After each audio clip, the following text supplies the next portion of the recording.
साल सिंध ते हुक्मरानी कंदड़ नवाब शाह वासिन जे पंहिंजे ज़िले ऐं पंहिंजी बिरादरी जे ॻोठनि जे स्कूल जी हालत ॾिसी हिक पासे रोअण थो अचे त ॿिए पासे सवें सुवाल उभरनि था।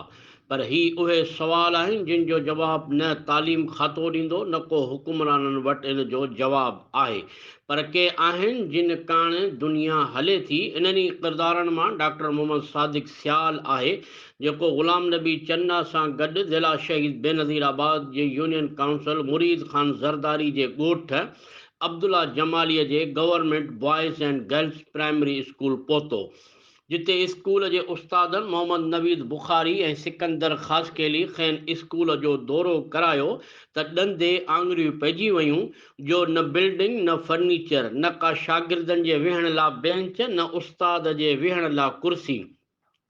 न ई का बुनियादी सहूलत। स्कूल जो दौरो करण बाद डॉक्टर मोहम्मद सादिक सियाल मीडिया सां ॻाल्हाईंदे चयो त असल में मुख़्तलिफ़ स्कूलनि में किताब विरहाइण जो सिलसिलो शुरू कयो आहे, छाकाणि जो सरकार ऐलान बावजूदि केतिरनि ई स्कूलनि में अञा ताईं किताब न ॾेई सघी आहे। इन करे ॿारनि जी पढ़ाई ख़राब थियण खां बचाइण लाइ किताब खणी हिते पहुतासीं। पर हिते पहुची हिक पासे सरकार ऐं तालीम खाते ते अफ़सोस थियो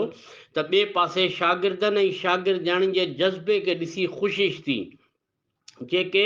न बिल्डिंग जी सहूलत, न बेंचुनि जी सहूलत, न किताब, न का बुनियादी सहूलत, पोइ बि पाबंदीअ सां हिन टेंट स्कूल में अची पढ़नि था। अहिड़ी सूरत हाल बि डॉक्टर सादिक सियाल ॿारनि में किताब ऐं पेन पेंसिलूं विरहाइण बैदि ऐलान कयो त पहिरें मरहले में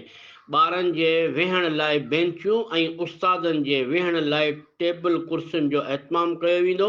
ऐं इंशाअल्लाह ॿिए मरहले में बिल्डिंग लाइ पिणु कोशिशि कई वेंदी।